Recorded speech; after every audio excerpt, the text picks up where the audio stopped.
All right, let's dive right into the Philadelphia Eagles because this team, week after week, continues to perform at an elite level, and that's exactly why they went out and dominated the Green Bay Packers, a team that had 11 wins on the season. The score was 22-10, but honestly, the game felt even more one-sided than that. If I had watched without seeing the score, I'd have thought the Eagles won by at least 20 points. From start to finish, they completely took control, and it was a very encouraging performance. Now, let's talk about the offense. While it wasn't flawless, we saw plenty of positive signs, especially in the running game, which has been a consistent strength all season long. Alongside that, the defense played at a high level too, just as they've been doing since the beginning of the year. That's the key reason the Eagles were able to get the win. They have a championship caliber defense and an offense that's only going to improve as they implement a few more things. That's why I'm so excited about what this team can accomplish. But before I get into what I think they'll be adding, make sure to like and subscribe so you don't miss any Eagles content for the rest of the season. Getting back to the Eagles, we saw them come off a big win against the Packers. Sure, the final score was 22-10, but honestly, the game felt more lopsided than that. I think if I had been watching the game without a scoreboard, I would have guessed the Eagles won by at least 20 points. They dominated from start to finish, and it was really encouraging to see. Let's start with the offense. While it wasn't perfect, we did see a lot of good things. First off, Jalen Hurts. He's been getting some criticism for his play, but in my opinion, he didn't play poorly. I'm not saying he had a mind-blowing game, but he was efficient, got the ball out quickly, and didn't turn the ball over, which played a big role in the win. He was solid through the air and on the ground when he ran, and when you have both of those elements, you're going to put your team in a good position to win. That being said, I do think Hurts is still shaking off some rust after his injury and time off, but as the game went on, he definitely got more comfortable and played better. Moving forward into the second round of the playoffs against the Rams, I expect the offense to score more points, and I have full confidence in Hurts leading the way. I think he's got the rust off now, and he'll be in better form for the next game. Against the Rams, who I believe have a weaker defense, I wouldn't be surprised to see him throw for over 200 yards with a touchdown or two, which is what we normally expect from an elite QB like Hurts. Another bright spot in the offense was the emergence of key weapons.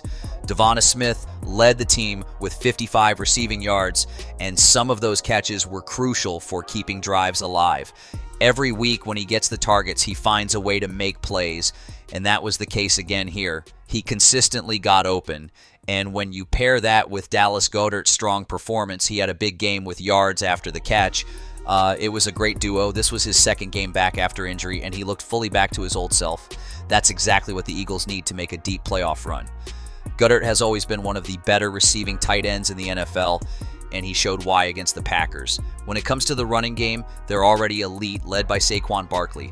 But pairing that with a strong passing game makes the offense even harder to stop. I have no doubt that this offense will put up 30-plus points against the Rams.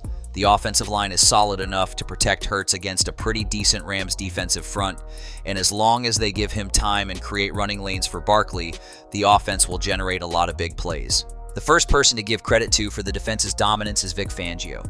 The Eagles brought him in with high expectations this offseason, and so far, he's delivered in every way possible. The defense is currently the #1 defense in the NFL, and it's hard to argue against that. They do everything at such a high level, and that was on full display against the Packers, who have a solid offense. As the saying goes, defense wins championships, and that's exactly what the Eagles can rely on. The defense's success comes from a combination of factors. For one, they have incredible talent across the field, starting with their dominant defensive line. Against the Packers, they generated a lot of pressure on Jordan Love. They didn't get a ton of sacks, but they still managed to sack him twice and forced him into making bad throws, leading to multiple interceptions. Players like Josh Sweat, Milton Williams, Jalen Carter, and Nolan Smith, who's quickly becoming one of the best speed rushers in the league, make this defensive line a nightmare for any offense. With Fangio's pass rush schemes and all that talent, they'll keep putting pressure on opposing quarterbacks, and that's going to be tough for Matthew Stafford and the Rams to handle. Darius Slay, even at 34 years old, is still one of the top cornerbacks in the league. He showed that with his lockdown coverage and interception against the Packers. He's still the #1 corner, and he can handle most receivers easily. The emergence of rookies like Quinn Mitchell and Cooper Dean gives the Eagles even more depth, and the cornerback group is capable of executing whatever scheme Fangio wants, whether that's man or zone coverage. When corners can do that, it makes life difficult for opposing offenses. Add to that the playmaking ability of safeties Reed Blankenship and C.J. Gardner-Johnson, and it's clear why this Eagles defense is so good. With such talent at all levels of the defense and a great coach leading them, this team is built for a championship. Pair that with an offense that can dominate both the run and pass game, and it's hard to see how any team, including the Rams, can stop them.